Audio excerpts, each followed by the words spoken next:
Assalamualaikum warahmatullahi wabarakatuh. Bismillah. Alhamdulillah. Wassalatu wassalamu ala sayyidina wa maulana wa syafi'ina wa habibina Muhammad Rasulillah wa ala alihi wa sahbihi wa man tabi'a sunnatahu wa jama'atah min yaumina hadha ila yaumin nahdah. Hadaratul muhtaramin, sahadatana ru'asa syuriyah, seluruh MWC yang hadir, dan para ketua Tanfidiyah yang saya hormati, anggota DPRD dari berbagai partai, ada P3, ada PDI yang hadir ya. PKB ada enggak? A'azzakumullah. Wabil khusus Kiai Rahmat Yahya dan Ketua Tanfidiyah siapa? Ketua Tanfidiyah Sukolilo siapa? Amrozi belum datang belum? Amrozi, Ustadz Amrozi ya. Saudara saya Kiai Haji Dam Khalid ini keponakannya menantu kakak saya.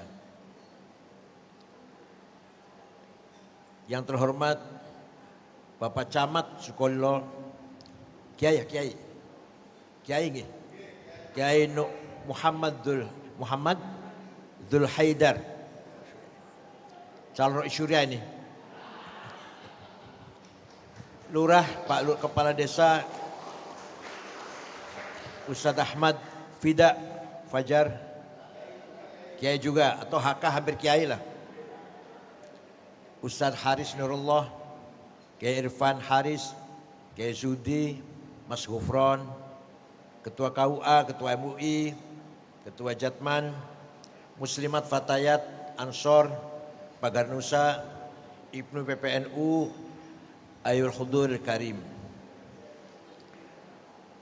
Setelah Rasulullah 13 tahun di Mekah, dakwah siang malam dengan mendapatkan tekanan yang luar biasa, bahkan beberapa sahabat menjadi korban kekejaman Quraisy. 2 sahabat yang terbunuh, yaitu Yasir, bapaknya Ammar bin Yasir, dan ibunya Sumayyah yang dibunuh oleh Abu Jahal. Rasulullah 13 tahun dakwah Islam di Mekah hanya mendapat pengikut kurang lebih 120 orang. Itulah as-sabiqunal awwal. Puncaknya adalah ketika Bani Hashim diembargo oleh orang Quraisy, tidak boleh berhubungan. Mereka diembargo di sebuah jurang Syib Amir. Sekarang sudah nggak ada, jadi jalan tol sudah. Terpaksa setelah itu Rasulullah mencoba dakwah ke kota lain, yaitu kota Taif. 1 bulan di sana dakwah di Taif, tidak seorang pun masuk Islam. Tidak satu orang pun menerima dakwah Rasulullah. Bahkan beliau diusir dan dilempari batu. Beliau hanya ditemani 1 orang, sahabat Zaid bin Harithah, budak hitam. Beliau pulang ke Mekah dengan berdarah-darah. Kemudian Allah memberikan mukjizat Isra Mi'raj sepulang dari Taif itu dengan membawa kewajiban fardu sholat 5 waktu. Datang musim haji, ada beberapa jamaah haji dari Yathrib. Kota itu dinamakan Yathrib karena yang membangun kota tersebut namanya Syekh Yathrib bin Laud bin Amliq bin Sam bin Nuh. 12 orang masuk kota Mekah. Ada isu sangat santer, ada orang gila namanya Muhammad. suka ngigau. Al-Quran badal, jangan ngigau. Kesini berita demikian. Ke sini sama aja, ke sana juga ramai sekali. Seluruh kota Mekah memberitakan ada orang gila namanya Muhammad, tukang ngigau. Akhirnya 12 orang penasaran. Ini berita yang santer kok tentang orang gila ini. Ini mana suara Surabaya. Suara Surabaya memberitakan terus ya. Jawa Pos juga suara Surabaya. Penasaran orang 12 itu. Dicari orang gila tersebut. Jumpa di sebelah kanannya Jumrah Aqabah. Nabi sedang sholat. Setelah selesai sholat, orang 12 pemimpinnya itu berkata, innahu laisa bimajnun. Ini orang bukan orang gila. Innahu lan nabi alladzi tawa'ada bihi alaina yahud.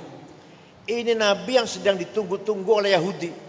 Karena di Yathrib ada orang Yahudi, 3 suku. Di Mekah enggak ada. Orang Yahudi di Madinah, di Yathrib, kalau bertengkar dengan orang Arab, ada 2 suku orang Arab, Aus dan Khazraj. Kalau Yahudi 3 suku, Bani Qainuqa, Bani Quraidah, Bani Nadir. Kalau bertengkar dengan orang Arab, awas. Nanti sebentar lagi ada nabi besar, nabi akhir zaman, akan saya usir kamu dari sini. Selalu ngomong gitu. Sebentar lagi, ini menurut kitab suci saya, sebentar lagi tanda-tandanya sudah dekat. Akan lahir nabi besar, khatimul aulia, khatimul anbiya, dan akan menegakkan keadilan. Kamu akan saya usir. Nah, kata orang 12 ini, jangan sampai kedahuluan Yahudi. Ayo kita ikut nabi ini. Nanti kalau ketahuan Yahudi dulu nanti yang ikut. Maka orang 12 masuk Islam.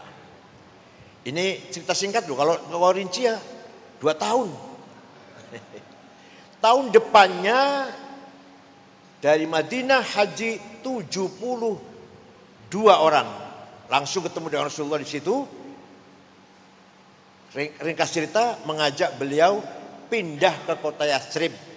Nahnu ansaruk, kami penolongmu, kami siap menjadi backingmu, pindah ke Yathrib. Kita mulai dakwah dari kota Yathrib. Di sini nggak mungkin, di Mekah nggak mungkin. Maka Nabi memutuskan menerima ajakan orang Yathrib tersebut. Permisi pada pamannya Abbas belum mengizinkan. Maka mulailah orang Islam Mekah hijrah ke kota Yathrib.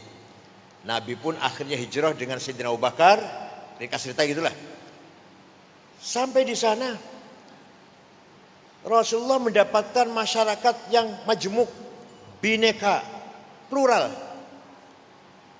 Ada umat Islam pendatang, namanya muhajirin. Ada umat Islam pribumi, namanya Ansor.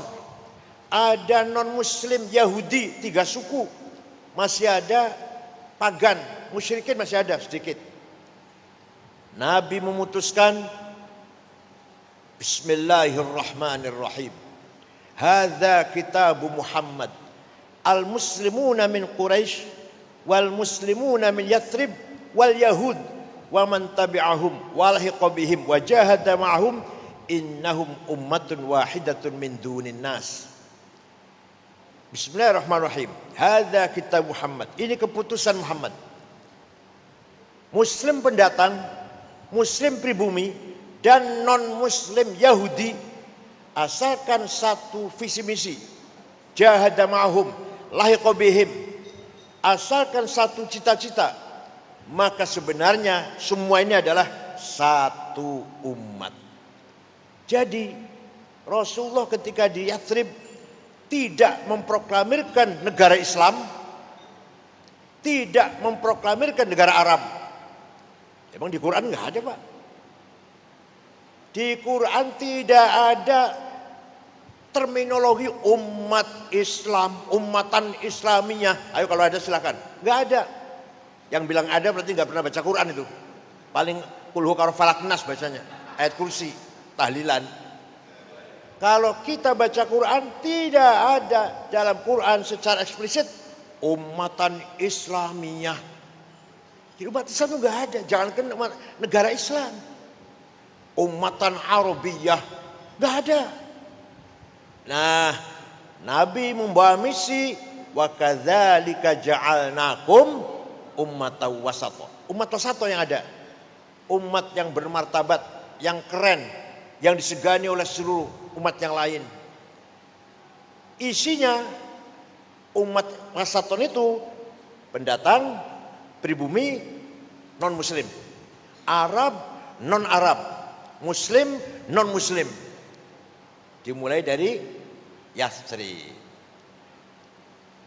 Nabi sering atau selalu pesan wala udwana illa 'alal zalimin. Tidak boleh ada permusuhan kecuali kepada yang melanggar hukum, yang zalim. Kalau tidak zalim, orang baik-baik, beda agama, beda suku, beda budaya, tidak bisa dijadikan alasan permusuhan.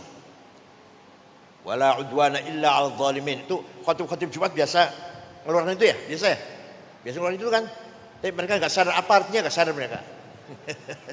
Tidak boleh ada permusuhan karena beda suku, Cina, Arab, Yaman, enggak boleh.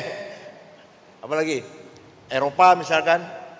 Asal orang itu baik-baik, harus kita hidup bersama. Husnul muasyarah, husnul muamalah, husnul musyarakah. Interaksi dengan baik, bergaul dengan baik, dan membangun kebersamaan dengan baik. Setelah Nabi Muhammad menerima misi dari Allah agar membangun ummatan wasaton, Nabi memberikan nama negara tersebut Madinah. Bukan negara Islam, bukan negara Arab, negara Madinah, mutamaddin, madaniyah, civilized. Semua penduduk Madinah diberlakukan sama, hak dan kewajiban sama, di mata hukum sama. Suatu ketika ada sahabat di pasar bertengkar dengan Yahudi. Kemudian pertengkaran semakin memuncak, sahabat nempeleng, mati. Yahudinya mati ditempeleng, enggak niat membunuh, enggak. Rupanya sakti tangannya dulu. Mati.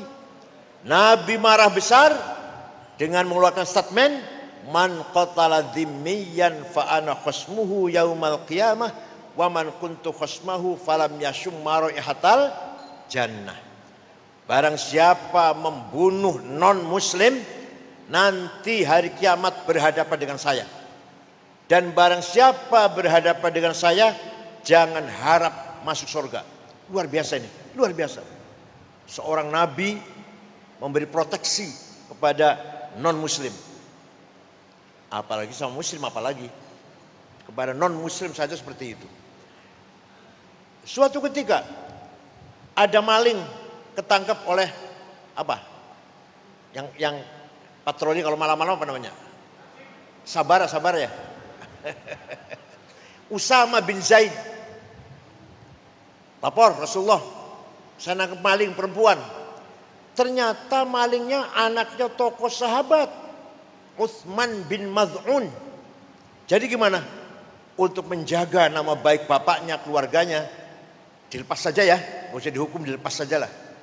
Nabi marah besar dan mengatakan, wallahi ya Usamah, lau saraqat Fatimah binti laqata'tu yadaha. Demi Allah Usamah, seandainya maling yang kamu tangkap itu Fatimah anak saya, bawa sini, saya sendiri yang akan memotong tangannya. Mudah-mudahan pemerintah di sini juga ngomong gitu, mudah-mudahan hakim, jaksa, polisi, mudah-mudahan. Ini bukan amin, bukan. Gak bisa cuma amin, gak bisa. Nah dengan demikian, maka pantaslah kalau umat Madinah dinamakan umatan wasaton. Di Romawi tidak ada keadilan, ada penindasan budak yang luar biasa, Spartacus yang dibunuh oleh Nero, Kaisar Nero. Di Persia kezaliman luar biasa. Orang kecil melanggar hukum, undang-undang, dihukum seberat-beratnya, bunuh, dimasukkan ke drum, dilempar ke jurang. Tapi kalau orang besar yang salah, ya tenang-tenang saja. Itu versi waktu itu. Nah sekarang muncul ada sebuah negara atau kota yang pemimpinnya menegakkan keadilan tanpa pandang bulu. Terkenal, kemudian terkenal. Orang Romawi dengar, orang Persia dengar. Muhammad namanya. Litakunu syuhada 'alan nas, sesuai dengan perintah Allah. Kalau kamu mampu membangun masyarakat wasatiyah, tawasud, maka kamu akan berperan syuhada, menjadi saksi. Saksi apa itu? Syuhudan dinian, peran agama. Syuhudan thaqafiyan, peran pendidikan, budaya, akhlak, culture, scientific. Peran hadarian, ekonomi, kesejahteraan. Syuhudan ijtimaiyan, peran sosial. Syuhudan siasian, peran politik. Jadi umatan wasat itu umat yang berperan, umat yang di tengah, umat yang punya fungsi, bukan di pinggir, bukan penonton. Paham betul? Itu umatan wasaton namanya tuh. Bukan di pinggir, bukan apa sayulah lillahi ta'ala, bukan lillahi ta'ala, males ente tuh. Umat yang aktif, yang disegani oleh seluruh umat yang lain, berperan dalam agama. Nomor satu itu. Masjid di seluruh Surabaya harus dipegang NU semuanya. Gitu loh. Kepala-kepala madrasah, KUA harus NU semuanya. Sudah belum? Sudah begitu belum? Syuhudan thaqafiyan, yang mewarnai pendidikan. Tidak harus menjabat ya. Yang mewarnai pendidikan di Surabaya harus warna semangat NU. Kalau kita mampu syuhudan thaqafiyan. Peran akhlak, peran budaya harus kita menjadi pelopor akhlakul karimah. Yang lain silahkan rusak. Kita NU punya prinsip akhlakul karimah. Syuhudan hadarian, peran kesejahteraan kemajuan. Harus kaya. Harus kaya. Pengurus NU harus jasnya lebih mahal daripada jasnya bupati, kepala kota. Sepatunya harus lebih mahal daripada sepatunya bupati. Kacamatanya, pulpennya, mobilnya harus lebih mahal daripada kacamatanya, sepatunya, pulpennya wali kota. Siap? Siap?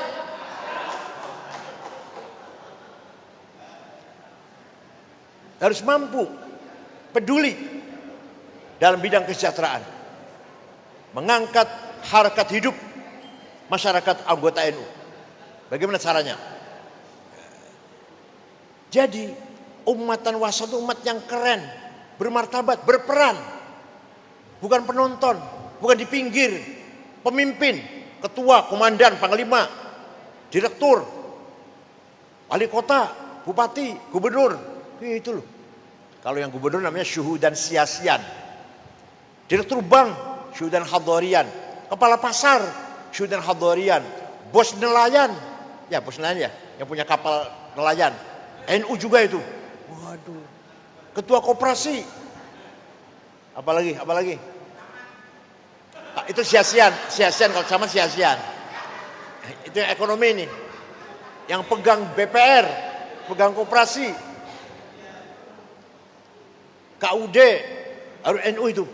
Namanya syuhudan hadarian. Ilmu, pendidikan, akhlak harus dipelopori oleh NU. Syuhudan thaqafiyan. Jadi idealnya seperti Nabi Muhammad membangun masyarakat Madinah, beriman, berakhlak, sejahtera, cerdas, pinter-pinter. Jadi Surabaya ini harus beragama yang kuat, akhlaknya mulia, sejahtera, kaya, rata-rata rumahnya 2 lantai, mobilnya Innova semua. Bukan amin ya, ini bukan doa, bukan amin. Jawabnya siap, jawabnya.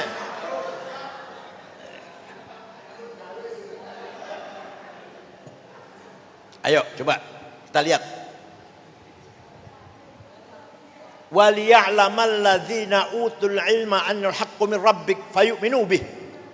Kebenaran hanya bisa diketahui oleh orang yang berilmu.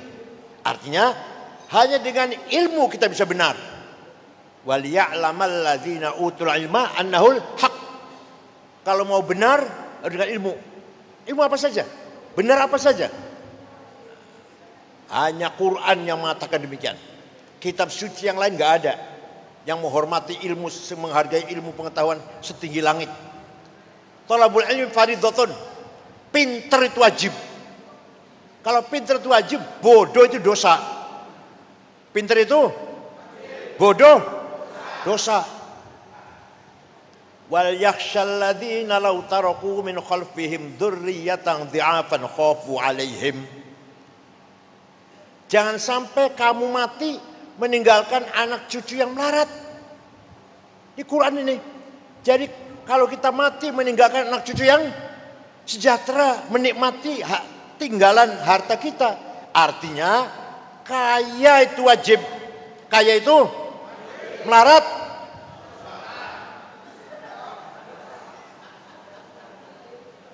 Walaqad katabna fi zaburi min ba'di dzikr annal ardi yarithuha ibadiyas solihun. Kekayaan alam ini untuk hamba-hambaku yang soleh. Batu bara, nikel, boksit, mangan, timah, uranium, emas, berlian, biji besi, biji tembaga, gas, minyak. Walaqad katabna, saya tetapkan, kata Allah, saya tetapkan bahwa kekayaan Indonesia alam ini untuk hamba-hambaku yang soleh. Prakteknya, kenyataannya, orang kaya nomor 1 Prayogo Pangestu. Duitnya 1.150 triliun. Nomor 2 Budi Hartono, Rokok Jarum dan BCA. 950 triliun. Nomor 3 Eka Cipta Sinarmas, 700 triliun. Nomor 4 Antoni Salim. Nomor 6 orang Islam Khairul Tanjung. Nomor 39 Haji Rashid. Nomor 40 Haji Muhammad Bayu. Saya cari, ya orang Sukarno nggak ada. Ini min jumlatil fuqara, semua ini min jumlatil fuqara.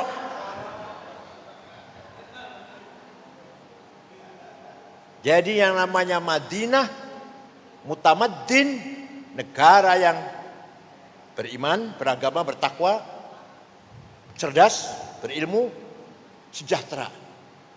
Nah nanti juga syuhudan sia-sian. Wala tahinu wala tahzanu wa antumul a'laun in kuntum mu'minin. Kamu jangan kalah. Kamu jangan. Jadi menang itu wajib. Kalah itu dosa. Camat NU, lurah NU, wali kota NU, gubernur NU, presiden itu menang itu wajib. Wala tahinu, kamu jangan kalah. Wala tahzanu, kamu jangan di bawah. Wa antumul a'laun, kamu harus di atas. In kuntum ini kalau benar-benar kamu orang beriman. Semua. Saya ngomong berdasar Quran semua ini. Enggak. Bukan karangan saya sendiri, bukan. Nah, kesimpulannya Nabi Muhammad tidak mendeklarasikan negara Islam, tidak mendeklarasikan negara Arab, negara Madinah, civilized. Jadi apa artinya? Artinya Quran tidak mementingkan legal formal, simbol enggak. Yang penting peranannya. Bukan namanya negara Islam, tapi TKW podo hamil. Negara Islam, tapi TKW podo meteng. Majikan biasa merkosa pembantunya. Majikan mendolimi pembantunya. Itu Islam itu. Begitu Islam. Memalukan dong. Negara Islam, tapi zalim, korupsi segala macam. Memalukan. Negara Madinah, negara yang adil, makmur, sejahtera. Ini konsep nasionalisme. Konsep watoniyah. Kalau bahas sekarang. Nah, dah. Tinggal dulu. Tahun 1924 khilafah Utsman, sistem khilafah sejak Sayyidina Abu Bakar, Umar, Utsman, Ali, dinasti Umayyah, dinasti Abbasiyah, kemudian Utsmaniyah, Ottoman. Tahun 24 bubar. Khilafah bubar. Ya, negara agama sudah nggak ada, negara Katolik, negara Islam, negara nggak ada sudah. Agama tidak dijadikan nama negara, tidak. Teritorialnya agama, negara Islam batasnya ini, negara Katolik enggak, sudah hilang itu. Yang menghilangkan apa? Seorang pemikir, ideolog dari Prancis namanya Ernest Renan, tahun 1895 menawarkan konsep negara kebangsaan, bukan negara agama, negara kebangsaan. Tamadun Rasulullah. Nah, yang membubarkan khilafah Utsman namanya Mustafa Kamal Ataturk. Kenapa bubar? Karena khilafah waktu itu lemah, la haula wala quwata. Wilayahnya dijajah semua. Irak, Mesir, Sudan dijajah Inggris. Suriah, Lebanon, Aljazair, Tunis dijajah Prancis. Libya dijajah Itali, Indonesia Belanda. Khalifahnya la haula wala quwata. Khalifahnya lemah, la haula wala quwata. Akhirnya Mustafa Kamal Ataturk membubarkan sistem khilafah menjadi negara modern republik nasionalis Turki. Lah wilayahnya khilafah gimana yang luas sekali. Terserah situ. Silakan urus masing-masing. Kami nggak tanggung jawab. Berdirilah negara nasionalis kebangsaan Turki modern sekuler. Nama tidak boleh ke Arab-Araban. Muhammad nggak boleh, Mehmet. Khadijah nggak boleh, Cetice. Ayub nggak boleh, Eop. Bahasa Turki itu, lidah Turki. Kalau Muhammad ini orang Arab, kamu bangsa Arab namanya, bukan bangsa Turki. Pakai gamis kopiah putih di luar masjid dilarang. Dalam masjid boleh, dalam masjid. Jadi imam itu kalau datang pakai celana, masuk masjid baru pakai gamis. Jadi tinggal di masjid. Nah, simbol-simbol khilafah nggak boleh. Bahkan di kota Ankara, ibu kota baru Turki, tadinya kan Istanbul, beda ke Ankara, azan diganti bahasa Turki. Kementerian Haji dan Wakaf dibubarkan. Yang mau haji silakan, tapi ngurus sendiri. Negara nggak memberi fasilitas, ngurus sendiri. Sound system di masjid dilarang. Itu tahun 24. Mustafa Kamal berpegang teguh dengan ideologi nasionalisme yang dikonsep oleh Ernest Renan. Nah, ringkas cerita, tahun 30-an ada seorang pemimpin Arab beragama Kristen Ortodok dari Suriah, Damaskus, namanya Mitchell Aflaq, membentuk partai politik. Jadi setelah bubarnya khilafah, umat Islam terombang-ambing, belum ada partai politik. Baru tahun 30 orang Arab punya partai politik. Namanya Partai Ba'ath, Partai Nasionalis Sekuler, Ishtirakiyah, Watoniyah, Almaniyah. Namanya Mitchell Aflaq. Gak masalah agama, gak masalah nasionalisme ini, bukan masalah agama, walaupun dia orang Kristen, tapi pengikutnya aktivis Muslim. Dengan menggerakkan semangat nasionalisme untuk melawan penjajah. Maka mengkader pemuda-pemuda Arab. Dari Suriah yang menonjol namanya Abdul Karim Qasim. Dari Irak namanya Hasan Bakr.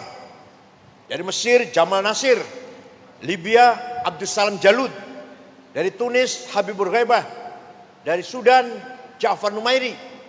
dari Aljazair, bin Bella, Hawari Boumediene. Mereka di kader agar mempunyai keyakinan ideologi nasionalis, menuntut kemerdekaan masing-masing melawan penjajah. Gak masalah agama, gak ngurus agama, enggak. Namanya sekuler. Kalau anti agama namanya ateis. Ini enggak, anti sih tidak, tapi organisasinya enggak peduli agama, enggak peduli. Namanya sekuler. Nanti tokoh-tokoh Ba'ath ini akan berlanjut menjadi tokoh-tokoh nasionalis Arab. Saddam Hussein, Hafid Asad Suriah,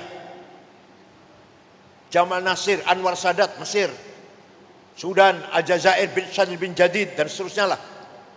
Nah, mereka ini tokoh-tokoh pejuang nasionalis tidak peduli dengan agama. Saddam Hussein, Hafid Asad, Jamal Nasir, nggak peduli agama, enggak. Ya beragama sih beragama, tapi tidak ada konsep memperjuangkan agama, nggak ada.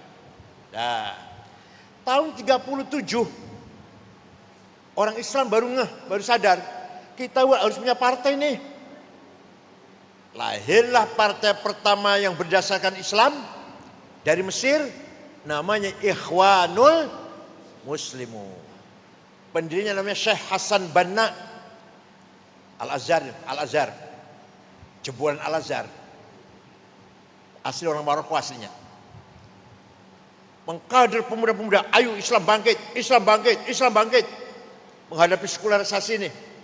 Jangan sampai orang Arab jadi sekuler. Ayo bangkit, semangat Islam. Tahun 40 ada pemuda Ikhwan membunuh Perdana Menteri. Pemuda Ansar Banser lah ya. Membunuh Perdana Menteri. Namanya An-Najrossi, Perdana Menterinya itu.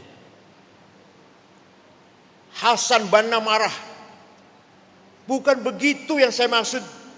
Bangkit itu bukan membunuh, bukan. Bukan radikalisme, terorisme, tidak. Dengan teror, tidak. Yang namanya Nahdlatul bangkit, bukan begitu. Kamu bukan membunuh Najrossi. Kamu tuh hakikatnya membunuh saya. Kata Hasan Banna. Betul. 1,5 tahun kemudian, tahun 42, Hasan Banna terbunuh. Penggantinya, ini makanya. Cari pengganti harus hati-hati, cari pengganti itu. Ketua cabang, ketua MWC. Cari pengganti harus betul-betul kader. Betul-betul yang penggantinya Sayyid Qutb. Bukan dari Al-Azhar, tapi Cairo University. Universitas Kairo. Bukan ulama sebenarnya, bukan, tapi ya pintar, bukan ulama. Tapi dia sebenarnya jurnalis sebenarnya. Nah, dia pegang Ikhwan Muslimun, mempunyai konsep yang ditulis dalam kitabnya Ma'alimut Thoriq, Ma'alim fit Thoriq, petunjuk jalan kebenaran. Isinya, ringkasnya, isinya semua ideologi yang datang dari luar Islam jahiliyah. Komunisme, sosialisme, kapitalisme, sekularisme, nasionalisme jahiliyah. Ya hubbul watan minal jahiliyah. Hubbul watan minal konsepnya Ikhwan Muslimun. Ideologi yang datang dari luar Islam harus kita tolak. Mari kita kembali khilafah. Nah, tahun 65 ringkas cerita nih, ini ringkas cerita. Kalau nggak ringkas 2 tahun ngomong gini. Tahun 65 Ikhwan mencoba kudeta pada Jamal Nasir. Gagal, 6 ulama tokoh Ikhwan digantung, ditonton oleh rakyat di Medan Tahrir Square. Said Qutb, Hussein Hudaybi, Umar Tilimsani, Al-Ashmawi, Zaki Muhandis, namanya yang digantung. Ikhwan dibubarkan oleh Jamal Nasir, partai yang terlarang lah. Di situ sudah ada partai Watoniyah, partai nasionalis ada sudah, partai Jamal Nasir. Ikhwan dibubarkan tahun 65, tahun 69 lahir kelompok lebih radikal dari para Ikhwan. Namanya Jamaah Takfir wal Hijrah. Semua orang kafir. Al-Azhar semua kafir semua. Al-Azhar itu ulama-ulama kafir semua itu. Syekh-syekh Torekot, Hufadzul Quran, kafir. Kecuali mereka yang gak kafir. Pendirinya namanya Syukri Ahmad Mustafa. Syukri Ahmad Mustafa, 69. Tahun 80-an membunuh Menteri Agama Mesir, Menteri Haji Waqaf, namanya Dr. Husain Az-Zahabi, yang punya karangan At-Tafsir wal Mufassirun. Kemudian membunuh wartawan senior, wartawan Koran Ahram, Yusuf Sibai. Puncaknya tahun 81 bulan Oktober tanggal 5 membunuh Presiden Anwar Sadat. Hosni Mubarak jadi presiden, mereka babat habis, tangkap bunuh. Masih ada sekelompok yang gak terbunuh. Antara lain namanya Aiman Az-Zawahiri namanya. Pergi ke Afghanistan melawan Soviet. Itulah pendiri Al-Qaeda. Jumpa di sana dengan orang Saudi namanya Usamah bin Laden, yang tadinya mujahidin, dibiayai oleh Saudi melawan Soviet. Soviet bubar, lari, Raja Fahad panggil-panggil, pulang. Sudah selesai, jihadnya selesai, udah Soviet udah lari.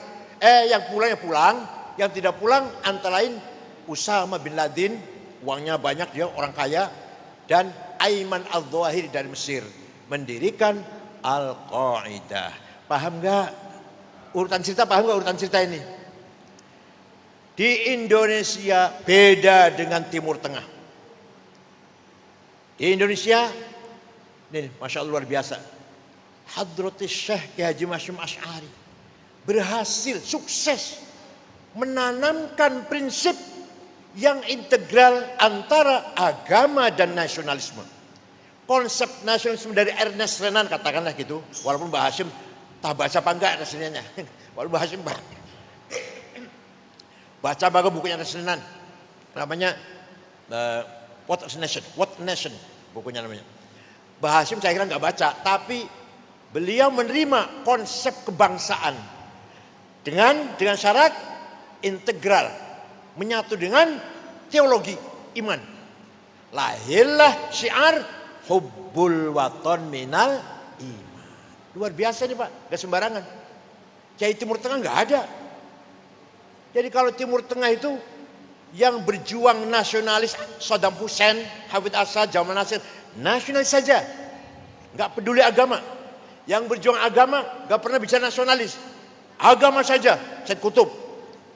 Nah, Mbah Hashim Asy'ari memperjuangkan agama, dakwah, pesantren, madrasah, juga pejuang nasionalis kemerdekaan melawan penjajah, dan berhasil konsep hubbul waton minal iman diikuti oleh puluhan juta manusia. Nah, jadilah wadah namanya Nahdlatul Ulama. NU lahir setelah bubarnya khilafah tahun 26, khilafah bubar tahun 24. Di tengah-tengah masa umat Islam lagi goyang, lagi terombang-ambing, khilafah bubar. Siapa pemimpin kita ini? Setiap negara, setiap daerah ada penjajah, dikangkai penjajah. Gimana ini? Di saat tengah-tengah masyarakat Timur Tengah goncang, bingung, Mbah Hashim Asy'ari, NU lahir dengan prinsip hubbul waton minal iman. Anda beriman harus nasionalis. Anda nasionalis harus beriman. Ya, yang dari PDI mana? Dari PDI. Yang dari PDI mana? Kan tadi hadir enggak? Anda nasionalis harus beriman, bertuhan. Anda bertuhan, beriman, harus nasionalis. Itu Hashim Asy'ari itu. Dan berhasil. Yang heran itu berhasil. Ngendikan itu loh, diikuti oleh puluhan juta orang. Fatwanya itu. Barang siapa mati demi membela tanah airnya, mati syahid. Man mata li ajli watanihi mata syahidan. Wa man khana li watani halalun damuh. Barang siapa berkhianat kepada tanah air boleh dibunuh. Walaupun tidak mengkafirkan, Mbah Hashim enggak mengkafirkan. Soal kafir tahu itu Gusti Allah itu. Tapi barang siapa dari cenguknya Belanda, anteknya Jepang, mata-matanya Jepang, bunuh. Soal kafir apa enggak itu urusan Allah. Yang jelas halal darahnya. Itu waktu Mbah Hashim. Disitulah lahir sebuah ormas Islam Nahdlatul Ulama sebagai wadah antara yang menyatukan antara teologi dan nasionalisme. Maka sudah menjadi framing NU diterima oleh seluruh mayoritas masyarakat Islam sebagai organisasi yang berhasil mengintegrasikan nilai-nilai keislaman dengan nasionalisme. Mbah Hashim, Kiai Wahab, Mbah Bisri, Ali Maksum, Kiai Mahrus, Kiai As'ad, pejuang agama sekaligus pejuang nasionalis. Coba, ya kiai, ya nasionalis. Maka semua pahlawan nasional itu, ya kiai. Coba, nggak ada di Timur Tengah, nggak ada. Negara Arab nggak ada. Kita bersyukurlah punya NU ini. Jadi negara NKRI ini, negara Indonesia ini, kapal besar yang jadi supir presiden, gubernur, wali kota, bupati, camat, itu supir kapalnya itu. Nah, NU mana? NU di mana? Jangkar. NU itu jangkar. Yang kalau kapal itu berhenti, yang menjadi jangkar adalah Nahdlatul Ulama. Penyelamat. Di NU bisa bertemu antara aktivis nasionalis dan aktivis agama. Di NU bisa ketemu antara orang modern dan orang yang masih berpikir tradisional. Di NU masih banyak kiai yang utawi iku. Utawi iku opo, ing dalem, ya. Tapi di NU juga ada orang yang intelek, banyak. Yang intelek. Di NU ada yang kelompok yang mempertahankan tradisi lama. Tapi di NU juga ada banyak orang yang punya visi ke depan agar NU lebih modern lagi. Gak apa-apa, biarkan. Jadi kan nggak usah ribut. Kalau ada Mas Ulil, rodok liberal, kemarin baru ngomong suap kalau untuk mencari kebenaran boleh, biarin, nggak apa-apa. Gak usah dikomentari, gak usah. NU lah tempatnya diskusi. Di NU tempatnya bahtul ilmi, bahtul masail, bahtul ilmi. Dengan doabit, prinsip-prinsip ijma' dan qiyas. Di samping Quran dan hadis. Di NU lah dikembangkan moderasi dalam berpendapat. Di NU lah dikembangkan toleransi. Menerima, menghargai perbedaan. Etnis maupun agama. Kita hargai Kristen, Katolik, Hindu, Buddha, Konghucu. Kita hargai Cina, Arab, Yaman.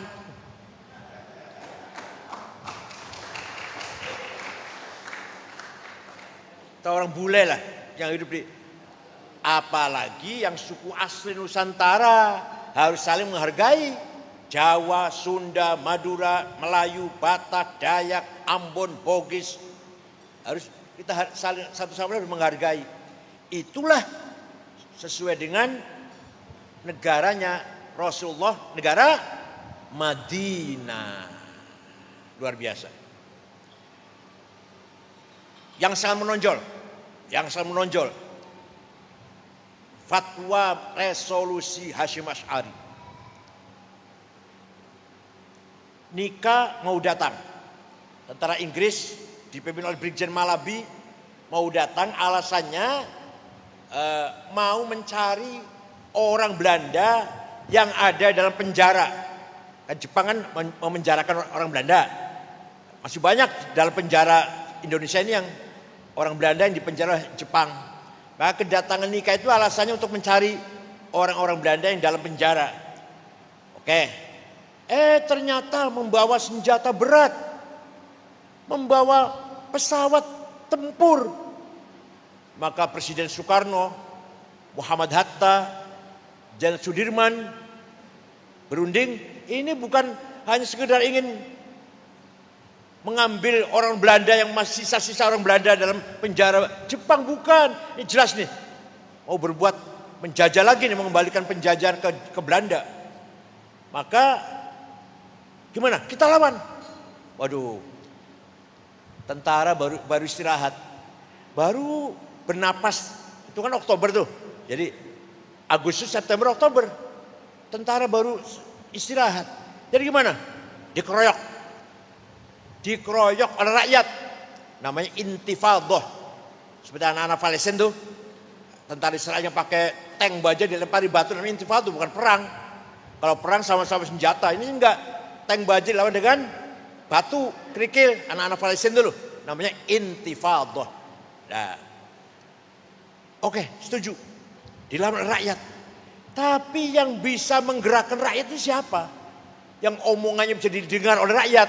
Oh itu, Kiai Haji Hasyim Asy'ari, Jombang itu. Terus kali ngomong pasti orang ikut semua itu. Maka 3 pemimpin itu menyuruh utusan menghadap Kiai Haji Hasyim Asy'ari. Hazreti Syekh, saya diperintah oleh Bung Karno Hatta Jan Sudirman bertanya kepada panjenengan, hukumnya membela tanah air. Bukan bela agama loh, bukan bela agama, bela tanah air. Pak Hasyim Asy'ari dengan tegas, hukumnya fardhu ain. Podo karo salat, podo karo puasa Ramadan, fardhu ain. Pulang ke Jakarta, 3 pemimpin senang semuanya. Pak Hasyim ngumpul kiai-kiai, kumpul di mana? Apa? Bubutan, Bubutan. Anu ya, Kembang Cepun ya, Kembang Cepun ya. Kembang Cepun. Ya Bubutan. Mengeluarkan resolusi jihad ini. Tanggal 20 Oktober 45. Dah terjadi peperangan yang seru di Surabaya. Yang memimpin perang siapa? Nyun Sewu. Siapa? Utomo dari tentara, dari kiainya. Kiai Abbas Buntet Cirebon. Mbah Hasyim Asy'ari mempercayai Kiai Abbas yang pimpin rapat. Kiai Wahab nomor 2, wakilnya Kiai Wahab itu. Kan markasnya di Siwalan Kerto kan.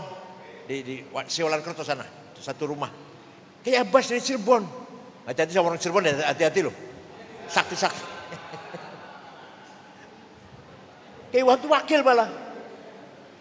Terjadi peperangan yang tidak seimbang, tapi alhamdulillah kita menang. Brigjen Malabi, mobilnya dibom, pasang bom meledak.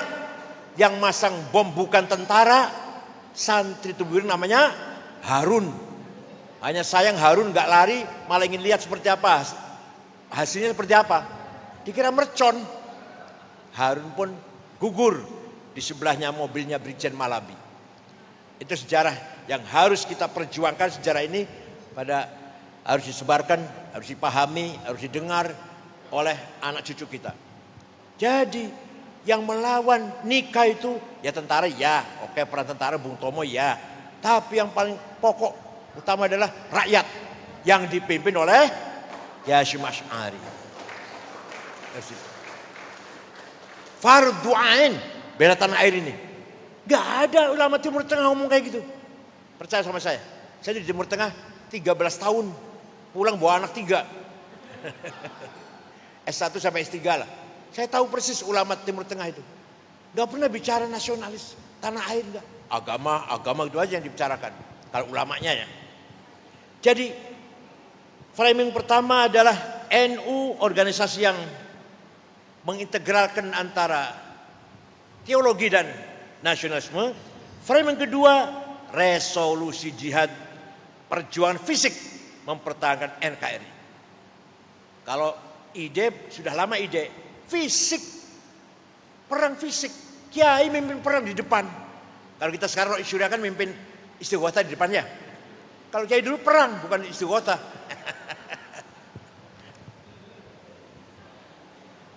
Framing resolusi jihad yang dikeluarkan oleh Mbah Hasyim Asy'ari pada tanggal 22 Oktober 45 sebagai momen monumental dalam sejarah perjuangan kemerdekaan Indonesia. Ringkas ceritanya, walhasil kalau tidak ada resolusi Hasyim Asy'ari, kita akan berubah. Sejarah kita akan berubah. Barangkali kemerdekaan kita bukan 17 Agustus, bukan. Ya. Tanggal 18 Agustus rapat BPUPKI, Badan Persiapan Indonesia dulu. Antara Wahid Hasyim antara lain. Tadinya ada 7 kata kan, dengan berkewajiban menjalankan syariat Islam. Yang dari Indonesia Timur, yang Kristen, enggak setuju. Itu nanti jadi negara Islam ini, bukan negara kebangsaan. Enggak setuju saya. Kalau dipaksa kita keluar dari Indonesia.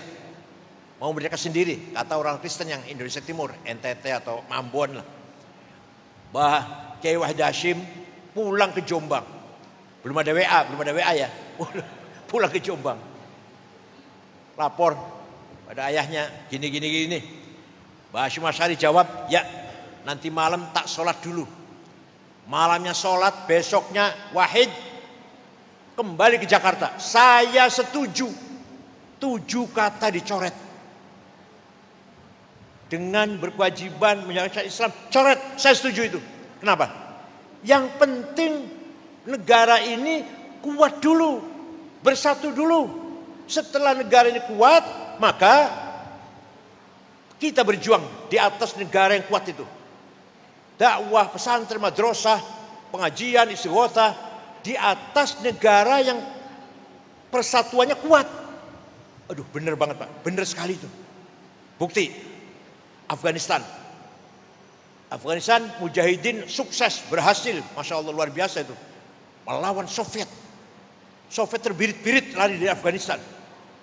Lalu kita tahulah betapa canggihnya senjata Soviet, dilawan para mujahidin, lari, sudah kalah.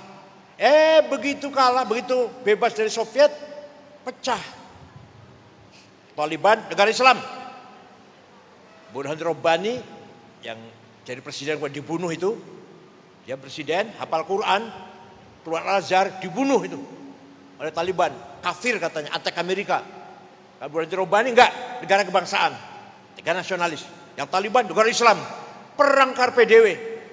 Negaranya belum kuat, baru merdeka, sudah bicara tentang negara konstitusinya Islam apa nasionalisme? Sampai sekarang tuh belum kuat persatuannya. Kalau di kita enggak tuh, Mbah Hasyim Asy'ari itu. Yang penting Indonesia bersatu dulu, kuat dulu eksistensinya, persatuannya. Kalau dia kuat, ayo di atas negara yang kuat itulah. Pesantren, madrasah, dakwah, aktivis ormas Islam. Di atas negara yang sudah kuat. Nah kalau negaranya enggak kuat, ya Afghanistan itu belum bersatu, belum beres persatuannya, sudah Islam nasionalis, perang saudara gak karu-karuan. Maulid Nabi dibom, Jumatan dibom, pasar dibom, madrasah dibom, Presiden Burhan Rabbani dibunuh, kafir, antek Amerika. Itu Afghanistan 100% Muslim. Hanya 7 suku Afghanistan. Kita sukunya lebih dari 400. Agama ada 6 yang resmi, belum yang gak resmi.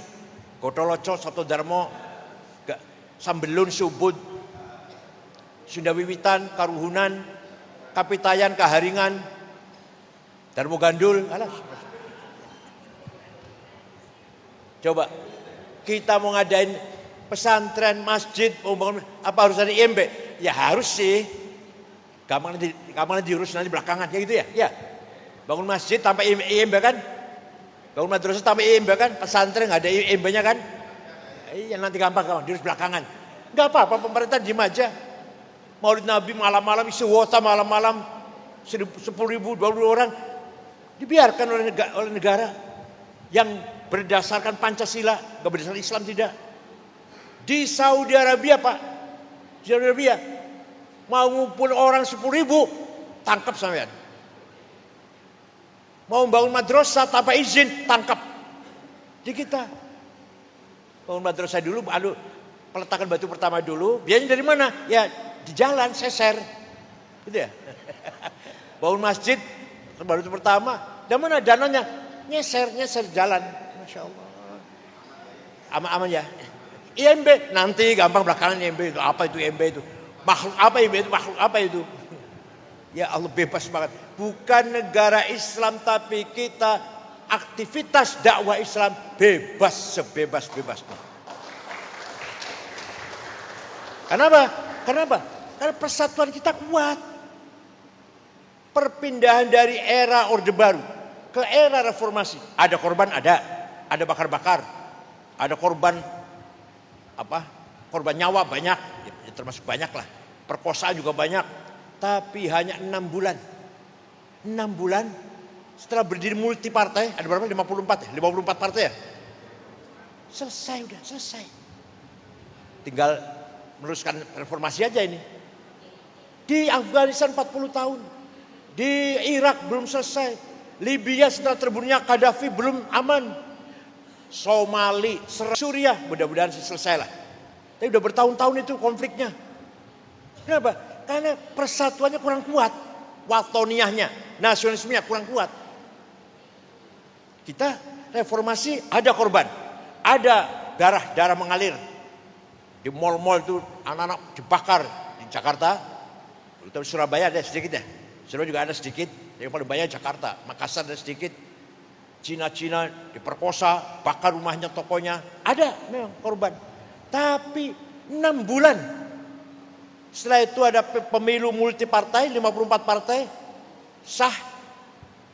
Baru tenang. Ya Allah, ini kalau di Afghanistan belum selesai nih.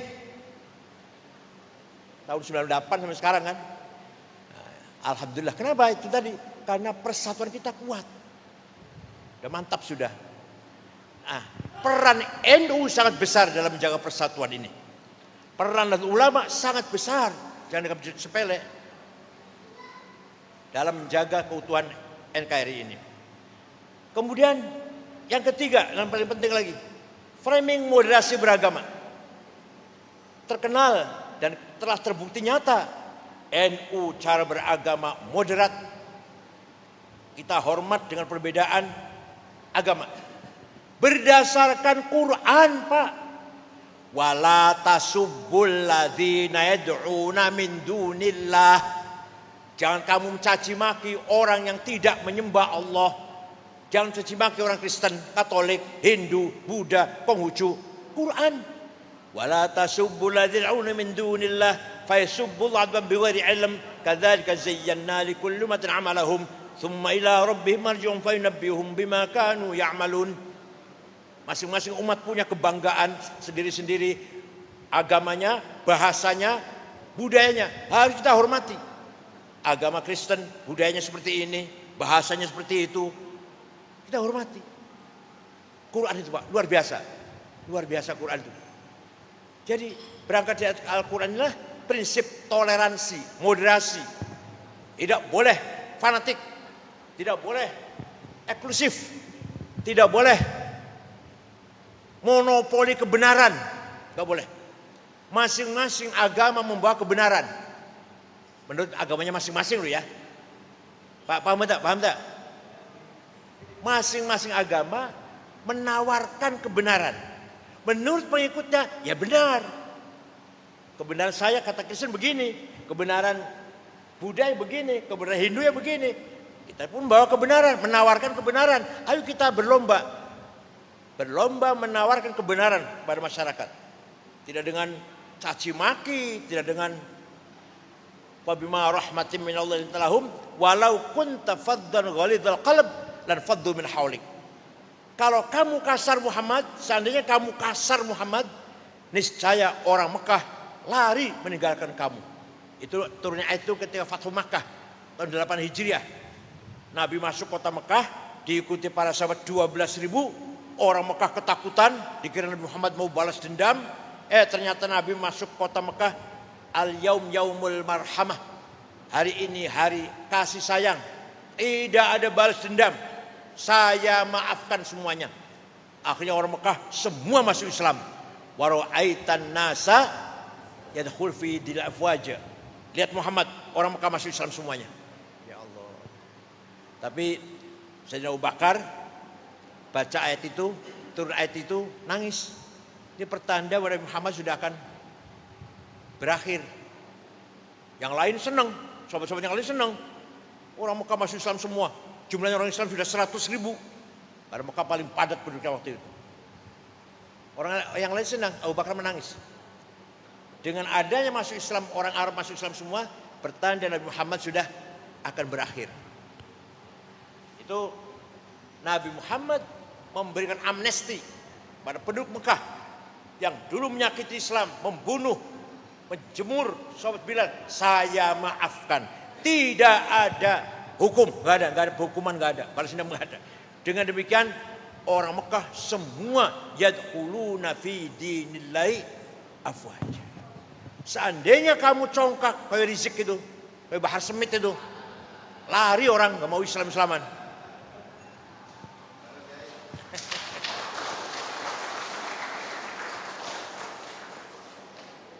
Ya sekarang sedang menerima karmanya lah. Dulu kan suka ngomong Gus Dur buta mata, buta hati. Nah sekarang lagi kena nih. Said Akil bego.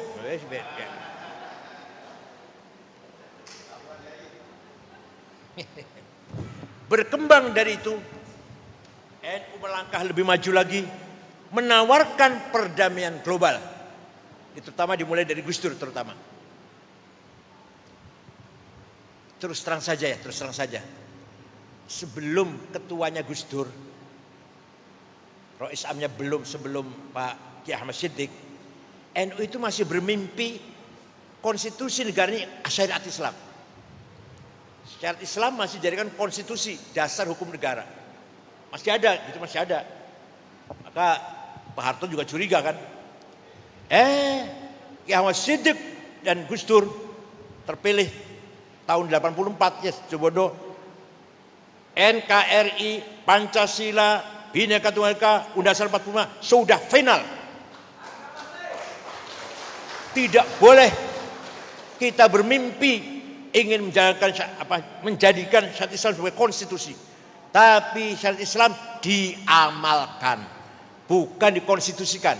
Ayo sholat yang rajin, puasa yang rajin, baca Quran yang rajin, haji, umroh, zakat, ayo yang rajin.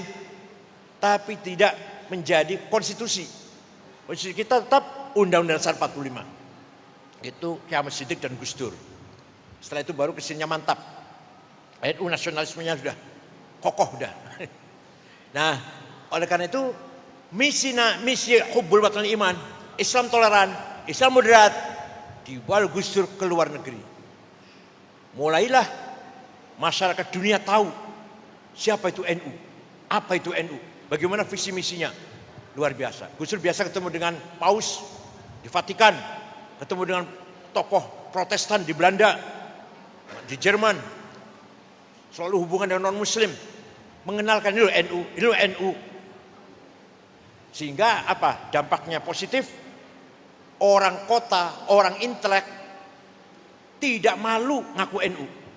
Setelah Gus Dur itu tidak malu ngaku NU, profesor doktor, apa insinyur, apa sarjana hukum. Dulu NU identik dengan desa, kampungan, musola. Aduh, apa desa ya? Desa. Karena begini ya, ini kalau tarik sejarah. Belanda melarang pribumi terutama yang beragama Islam sekolah. Nah, tahun 1901 Belanda berubah, boleh sekolah boleh. Nah, nanti yang akan jadi Muhammadiyah sekolah. Kiai-kiai pesantren malah haram sekolah. Gak usah kiai kuno lah, ayah saya itu baru wafat tahun 90. Baru wafat tahun 90 ayah saya itu. Haram sekolah. Campur laki perempuan. Pakainya celana pendek. Nulisnya dari kiri, haram semua itu.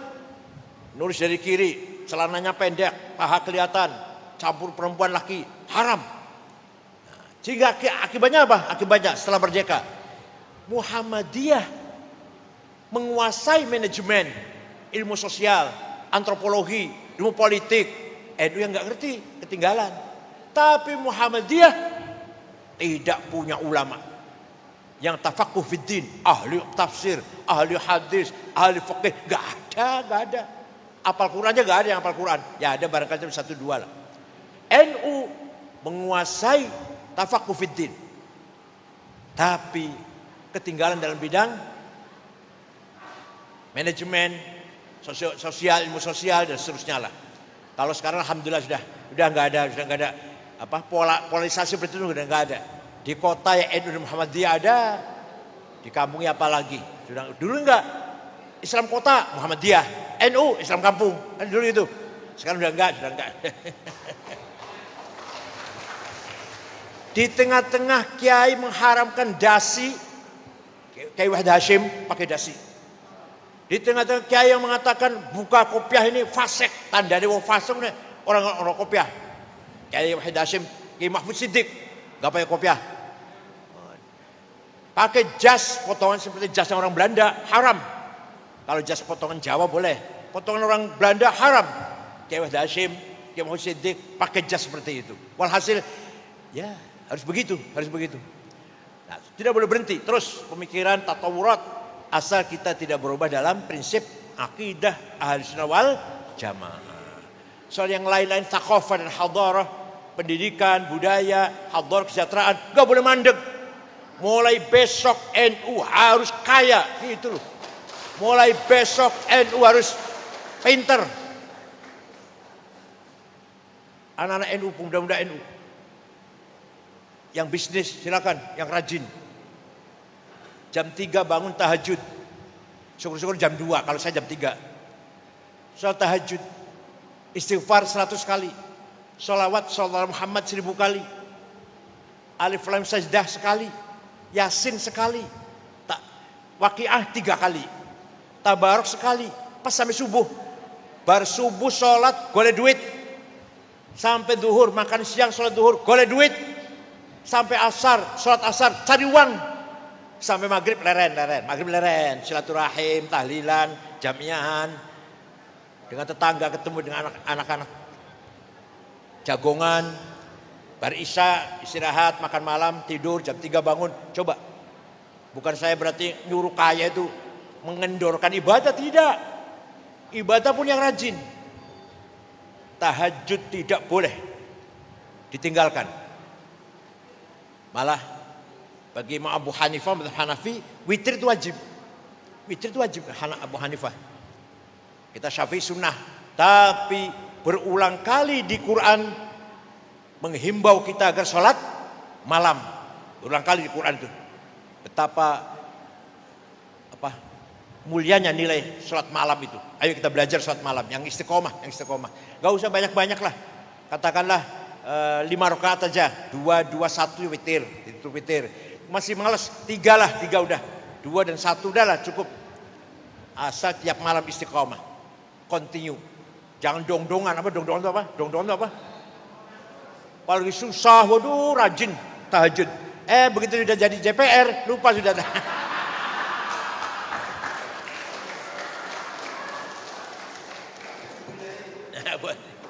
Seumpamanya. Nah, dalam rangka menghadapi era globalisasi ini tidak mudah. Sangat berat. Dengan adanya medsos, YouTube, Instagram, TikTok, Google, manfaatnya besar, tapi madharatnya ya Allah. Film-film porno, melihat film zina itu nggak sembarangan loh, bukan barang kecil itu. Melihat nonton film zina, di akhirat jadi saksi sampean. Mau jadi saksi orang zina? Jadi kalau kita lihat TikTok atau lewat lah, itu dilewat, jangan dilihat, jangan. Yang lainnya berfaedah, ilmu, ceramahnya saya, ceramahnya Gus Baha. Itu manfaatnya. Apalagi Google luar biasa. Kitab apa saja ada di Google. Gak usah kita punya kitab lemari-lemari, dari HP saja. Tafsir, hadis, fikih, tarikh, ilmu kalam, filsafat, sastra ada semua. Nama-nama orang terkenal ada semua. Imam-imam, ulama-ulama, pejuang-pejuang ada, Gus Dur ada, saya ada, anak saya pun ada.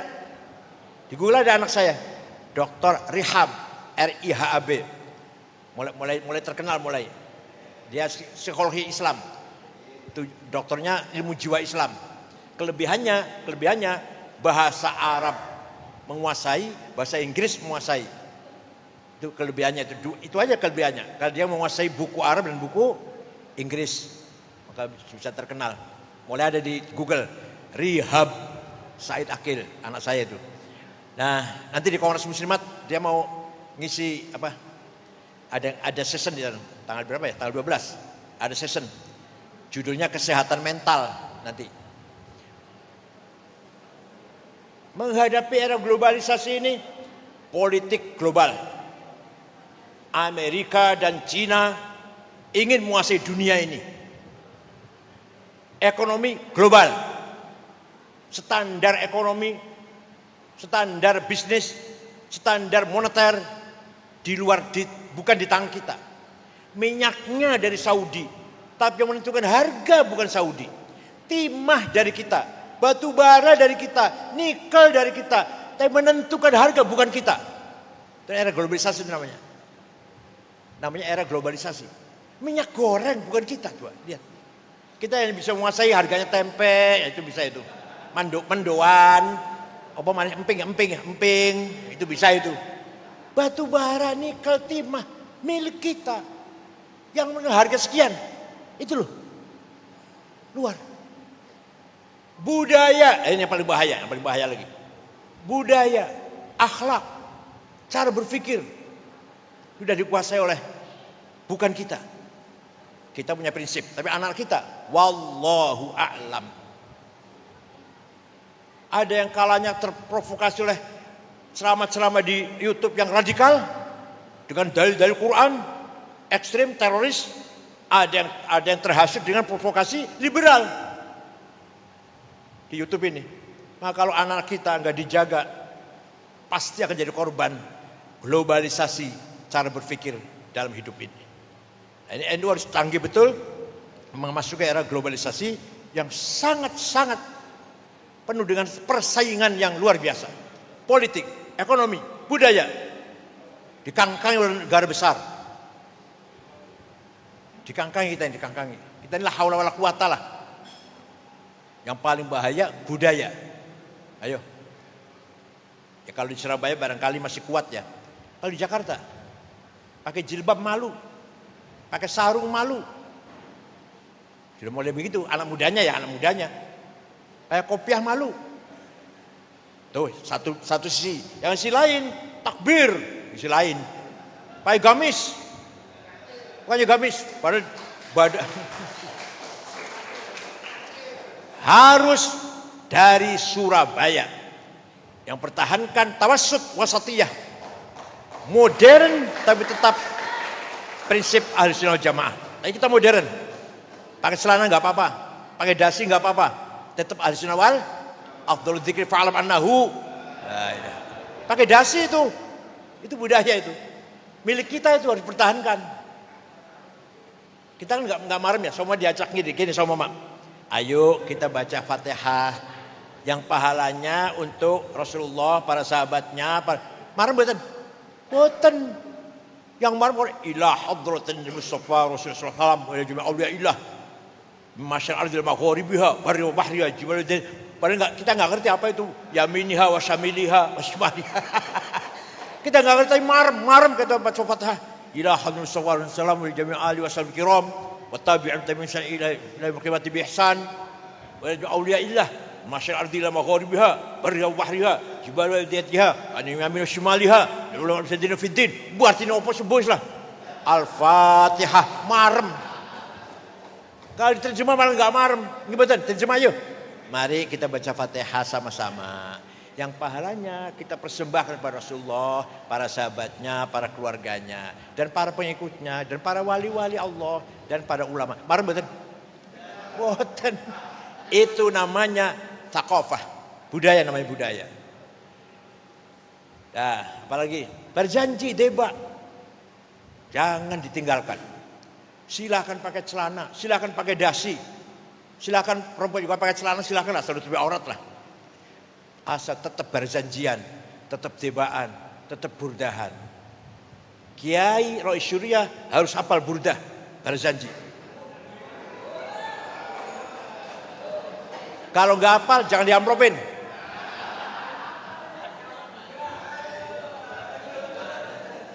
Bukan apa-apa. Karena itu milik kita.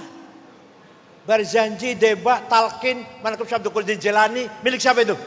Milik kita. Kalau bukan kita yang hafal, siapa yang mau hafal? Muhammad dia suruh hafal. Talqin hafal. Mana Syekh Abdul Qadir Jilani hafal. Khutbah nikah hafal. Khutbah gerhana hafal. Apalagi khutbah Jumat apa lagi?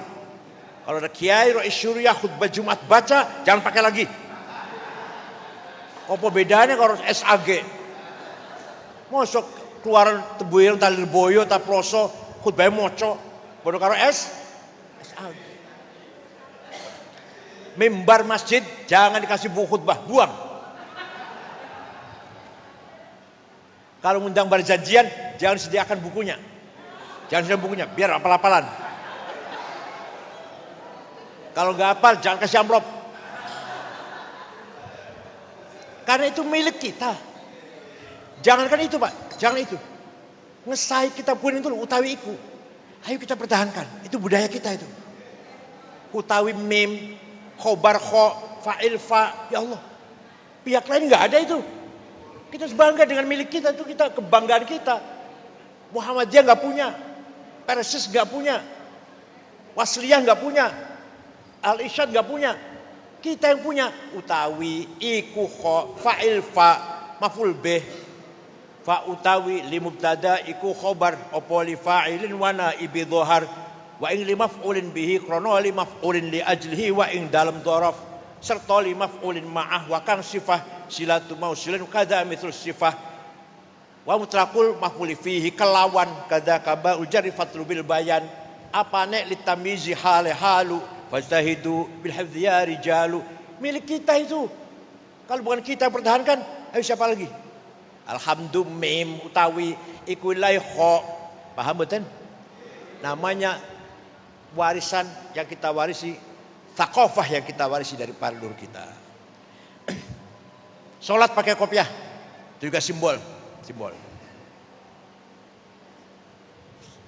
Idul Fitri sowan kiai, silaturahmi para kiai atau ada apalah munasabah apalah, sowan kiai itu simbol kita. Orang lain nggak ada itu, orang lain nggak ada. Gemeruduk, berbondong-bondong, soal kiai, cium tangan, itu simbol kita. Pertahankan. Anak kecil diajak, cucu diajak soal kiai. Supaya nanti sudah terbiasa. Jangan panjenengan tok, cucu diajak. Supaya kenal kiai. Maulid Nabi, baca berjanji, cucu diajak. Walaupun masih kecil, supaya membiasakan. Familiar. Tuh, saya kira itu kesimpulan terakhir.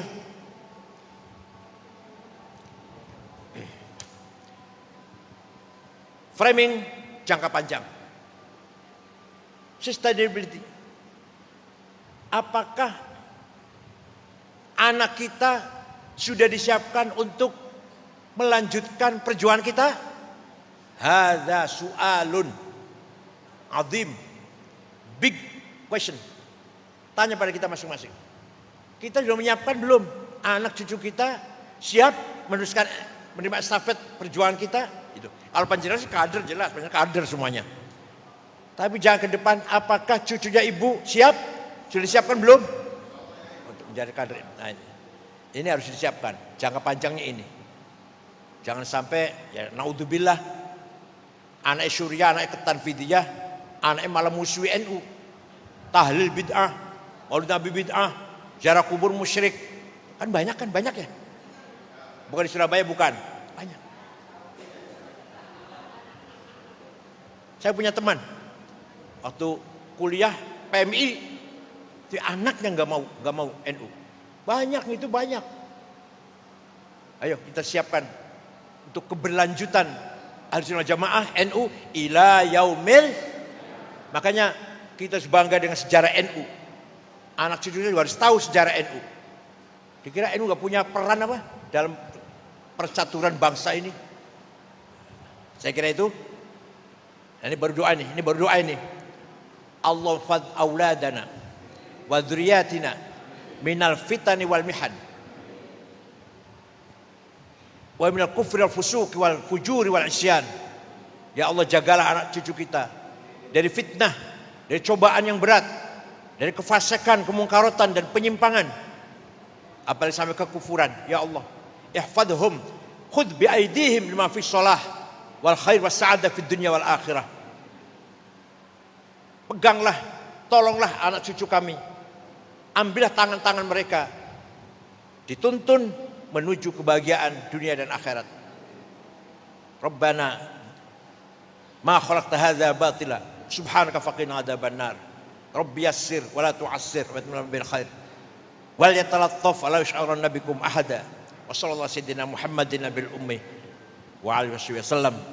Syukran wallahu tariq. Wassalamu alaikum warahmatullahi wabarakatuh.